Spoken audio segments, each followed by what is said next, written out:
Bom dia, meu nome é Rafael Gava. Hoje eu vou estar fazendo a apresentação sobre o tema dor neuropática para o edital da Monitoria 2025.1, a modalidade do módulo de dor.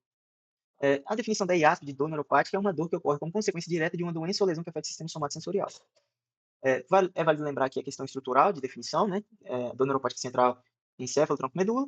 Periférico, já são raízes nervosas, plexos, nervos únicos. E mista pode ser tanto uma lesão que acometa as dois tipos de estrutura, ou uma que acabe levando a outra, não necessariamente para uma lesão, e isso eu vou explicar mais para frente nesse mesmo vídeo. É válido a gente só dar uma relembradinha, uma pincelada no tipo de dor. Nociceptiva é aquela que é a partir dos nociceptores, com uma lesão real ou potencial de alguma estrutura. A nociplástica é alguma alteração de modulação, podemos relembrar aqui da fibromialgia. E o que trataremos hoje, a dor neuropática, que é uma lesão direta do sistema nervoso.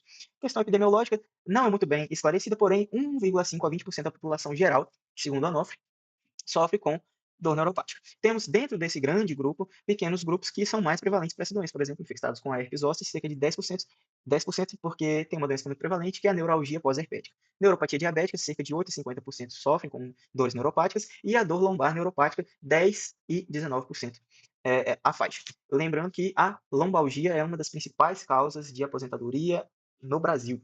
É, como exemplos aqui, radicopatias, plexopatias, mielopatias, temos também neuropatias, poliradiculoneuropatias, tem várias classificações. Podem ser de origem primária ou secundária, desencadeada ou independente. O que pode causar dor? Tudo pode causar dor. Infecciosa, metabólica, autoimune, tóxico, vascular, qualquer coisa. Então, não vou me atentar muito a destacar quais são os tipos de causa. A pesquisa clínica que nós devemos fazer enquanto médicos, para a dor neuropática é igual qualquer outra dor, ou seja, característica, intensidade, tempo, local, agravamento e alívio, resposta a tratamento, se já fez algum tratamento, se não realizou, ou testes com tratamento, mas na dor neuropática, principalmente, devemos nos atentar a isso, ao impacto na qualidade de vida do paciente, porque a dor neuropática ela pode ser incapacitante, tanto em questão por conta da intensidade, como pelo local cometido também. As características mais clássicas dela, todas essas são características da dor neuropática, mas vamos destacar aqui queimação, formigamento, coceira e dormência. E todas essas são muito frequentes, mas todas podem estar presentes dependendo da fibra cometida. Por exemplo, se tivermos fibras dolorosas do tipo A delta, teremos dor no tipo fisgada ou lancinante, né, que são dores do tipo rápida. O restante são tipo de fibras C, que são de dor lenta.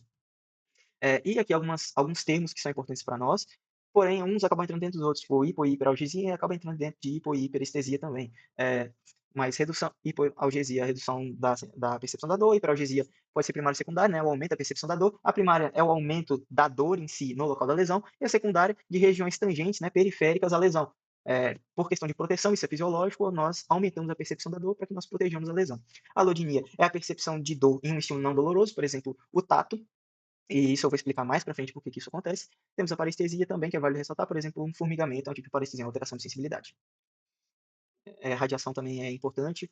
Por exemplo, a radiculopatia, nós vamos ter a dor apenas no território inervado, né? É muito importante nós lembrarmos disso. Certo, não tem como nós falarmos de uma dor neuropática sem falar de uma dor nociceptiva, porque ela acaba sendo o início. Um trauma é causa de uma dor nociceptiva. Então aqui eu representei um tecido e essa linha vermelha aqui seria uma lesão. Então com a lesão nós temos o processo inflamatório, com o aumento das prostaglandinas, bradicininas e de íons, principalmente potássio, né? Bradicinas e potássio vêm do intracelular, né? Questão de quimiotaxia e o aumento da inflamação.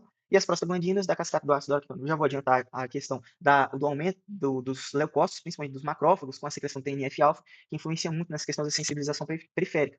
E dentro disso, nós temos também o reflexo axonal local, vai da ativação de diversas fibras que estavam inativas, né? A secreção da substância P, para gerar a transmissão da dor lenta. Ela também acaba fazendo o processo de vasodilatação e o aumento da estamina pela degranulação de outros leucócitos.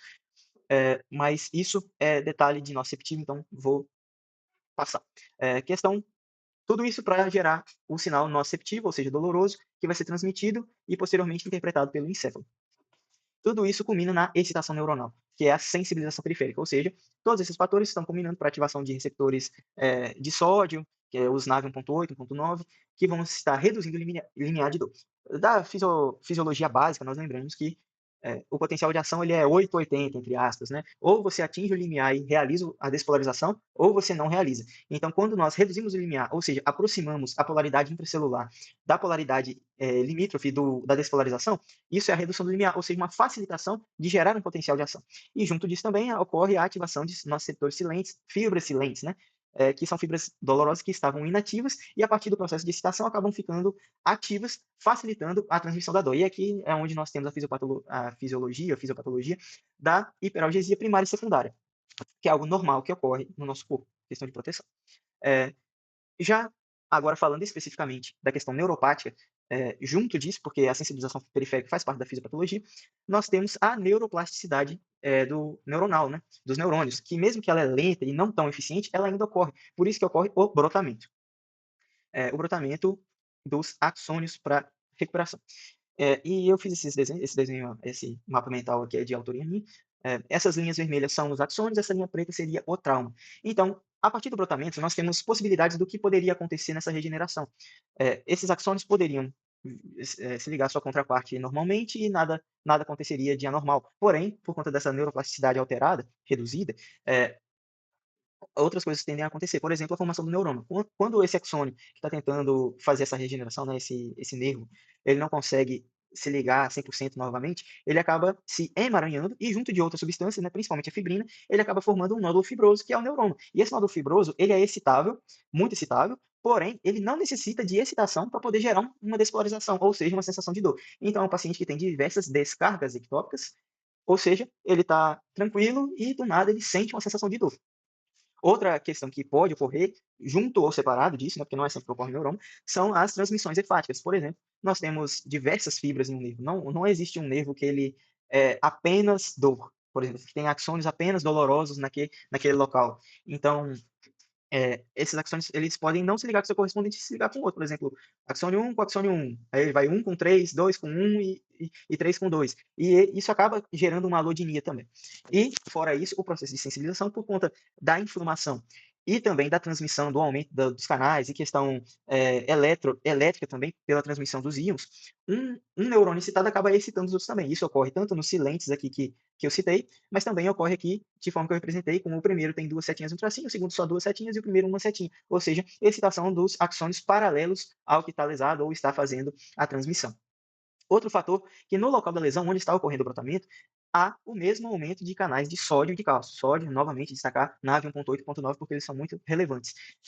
E isso aumenta a transmissão, facilita a transmissão. É uma sensibilização periférica, né? Que gera uma excitação crônica que acaba influenciando o sistema nervoso central também. Mas isso eu vou destacar na próxima parte da fisiopatologia. Junto disso, um gânglio simpático, né, sistema nervoso autônomo, acaba fazendo também um brotamento de fibras pós-ganglionares por a questão de recuperação também. Só que junto desse estímulo simpático aumentado, nós temos um aumento da quantidade de receptores alfa-adrenérgicos. Eu desenhei vários alfa aqui. Proliferação dos receptores alfa-adrenérgicos. Isso significa o quê? Se nós temos receptores alfa que vão excitar os neurônios dolorosos, ou seja, a própria adrenalina, no caso que eu citei a nora, né, porque a nora é uma droga que a gente pode utilizar e ela também é um neurotransmissor muito, muito comum, que se liga tanto nos receptores alfa-1, beta-1 e beta-2. Ao se ligar nesses receptores, o paciente vai sentir dor. Então, por exemplo, o paciente no momento de estresse, ele pode sentir dor no local afetado por conta do aumento desses receptores alfa. E juntando toda essa fisiopatologia que eu exemplifiquei, nós temos a formação de uma célula ou um sistema explosivo. Bursting cells é o termo. Ou seja, é uma célula que, sem estímulo, o paciente pode sentir a dor. Como a dor é um sintoma subjetivo, ou seja, cada um tem o seu, o paciente sente sem ter a devida excitação dolorosa. E isso é muito ruim para ele, né? Aqui mais uma exemplificação das transmissões hepáticas que eu citei. E aqui um exemplo do que é um neurônio. É um nódulo fibroso com tecido nervoso que gera descargas ectópicas. Aqui é um tratamento cirúrgico, normalmente o tratamento é cirúrgico.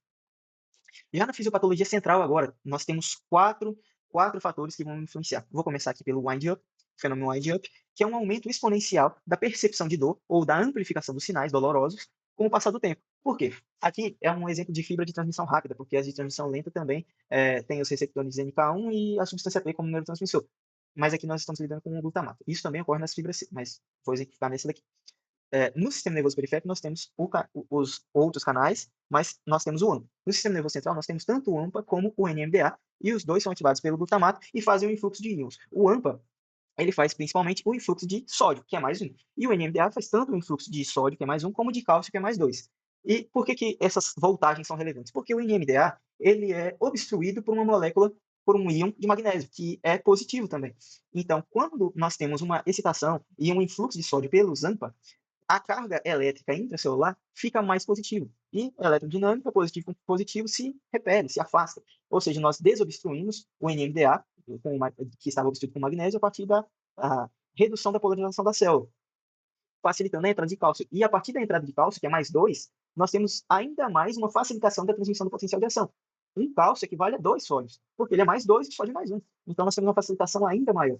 E essa alteração de polaridade acaba fazendo a ativação das quinases nesses neurônios da BDR. E essas quinases vão fazer duas coisas: um aumento da expressão dos canais AMPA, ou seja, antes tinham 3, agora vão ter 5, ou seja, um maior influxo de sódio, e a fosforilação dos canais AMPA já pré-existentes, que vai aumentar ainda mais o influxo de sódio, por isso exponencial. Quanto mais tempo vai passando, mais vai aumentando. Então é uma curva dessa maneira, né? Cada vez mais ela fica mais inclinada. Outra questão de fisiopatologia é se for uma lesão direta, principalmente no sistema nervoso central, onde nós temos a ativação da micróglia, que ela vai fazer um processo inflamatório, né? A micróglia é o macrófago do sistema nervoso central, e o principal neurotransmissor que a gente pode destacar aqui é o TNF-alfa, que vai estar fazendo todo o processo inflamatório, a mesma questão de sensibilização periférica vai acontecer no central por conta dela. Já o terceiro passo é o brotamento. Como nós temos fibras altamente ativas aqui, nós temos também a neuroplasticidade mais ativa. Então, as fibras A-beta, que se ligam na lâmina de Hexa de 3, ela vai brotar para as lâminas marginal e gelatinosa, que é a 1 e a 2, que são de fibras dolorosas. Onde na marginal nós temos principalmente a ligação de fibras A-delta e na gelatinosa, principalmente a de fibras tipo C. Então, a partir daí, nós temos, então, um receptor mecânico, que é o de tato, uma fibra A-beta de tato, mas ela vai se ligar tanto na parte de tato como na parte nociceptiva. Então, aqui nós vamos ter a principal fisiopatologia da alodinia. Um estímulo de tato, por exemplo, que não é doloroso, vai começar a ter dor, porque ele vai, a partir de um certo ponto, ser transmitido por fibra dolorosa, e aí o encéfalo já não reconhece se é tato ou não. Ele vai reconhecer a fibra. Então, isso é uma fibra C que está me trazendo tal tipo de estímulo, então é dor. Pronto. Então, a partir daqui, nós temos a alodinia. Lembrando que em questão de lesão medular também, que a gente tem a dor em um membro, a gente tem a hemissecção de medula, né, que é a lesão de Brown-Schwartz, que metade da medula fica com dor e a outra fica com parestesia. Então, é um tipo de dor neuropática também que pode estar presente, porque as fibras do tráfego espinotalâmico de dor e temperatura cruzam. E a última parte da fisiopatologia central é uma alteração da modulação. Nós sabemos que existem os interneurônios, que podem ser estimulados tanto por tato, por outros estímulos, questões psicossociais também estão associadas. E quando nós estimulamos o interneurônio, como ele é GABAérgico, ele inibe o neurônio que está transmitindo a, a sensação de dor, que vai transmitir íons que será interpretado como dor. Então, por exemplo, um paciente depressivo, ele, por conta de é uma dor incapacitante, que afeta o psicológico dele, ou pode ser até uma dor que, por exemplo, uma compressão radicular que cause, sei lá, disfunção esfincteriana, vai causar um abalo nesse paciente e vai afetar a modulação dele, e a modulação tanto inibe como estimula. Então, ele pode estar sentindo mais dor. Uma dor que seria 3, ele estaria sentindo 7, por exemplo. E agora, por fim, para finalizar, o tratamento. O tratamento ele é multidisciplinar e se houver uma causa base, é o tratamento da causa base. Se for infeccioso, por exemplo, o herpes, vamos utilizar o aciclovir. Bacteriano, antibióticos. Imunomoduladores, em caso de doenças autoimunes, anti-inflamatórios, em caso de inflamações, e intervenções. Por exemplo, o neuroma é um tratamento cirúrgico. Por exemplo, síndrome de Guillain-Barré, que é autoimune, e nós temos uma polirradiculoneuropatia, nós temos que utilizar de plasmaférese ou imunoglobulina. Já em questão de modulação e transmissão, como a dor neuropática não é muito bem tratada com analgésicos simples, nós podemos utilizar de opioides, que não são as drogas de escolha, porém elas funcionam. Nós podemos utilizar de agentes tópicos, como a capsaicina e o mentol, que vão estar atuando lá na questão da modulação do interneurônio. A questão de modulação nervosa, de interneurônio também, mas não medicamentosa. Por exemplo, musicoterapia é algo que a gente não vê no âmbito público, mas no âmbito particular a gente pode achar e realmente funciona. O bem-estar do paciente influencia na percepção dele de dor. E bloqueios anestésicos também não deixa de ser uma questão de transmissão, mas é uma intervenção. Bloqueio de nervo, de plexo, de raiz nervosa, e dentre outros, né? E a questão psíquica, que também tem a questão medicamentosa e não medicamentosa. Um paciente que, por exemplo, tem alteração psíquica, ele pode fazer um acompanhamento com um psicólogo e não com um médico, se isso for o suficiente para ele ter uma percepção diferente da dor dele e uma modulação diferente. Mas nós podemos entrar com drogas que vão afetar a modulação, porque psico e modulação estão totalmente interligados. São os antidepressivos, podemos citar aqui os tricíclicos, e os ansiolíticos, por exemplo, os inibidores de recaptação de serotonina, os duais, né, de serotonina e nora, benzodiazepínicos. Os barbitúricos não entram como ansiolíticos, mas eles também podem estar fazendo parte dessa modulação. Podemos citar aqui nos antidepressivos a amitriptilina, e também os anticonvulsivantes, que são muito bons para tratamento de dor neuropática. Por exemplo, a pregabalina, que vão estar influenciando principalmente ali na questão do interneurônio e da transmissão sináptica. De forma geral e bem reduzida, e resumida, a aula foi isso. Essas são minhas referências. Principal referência foi o ONOF.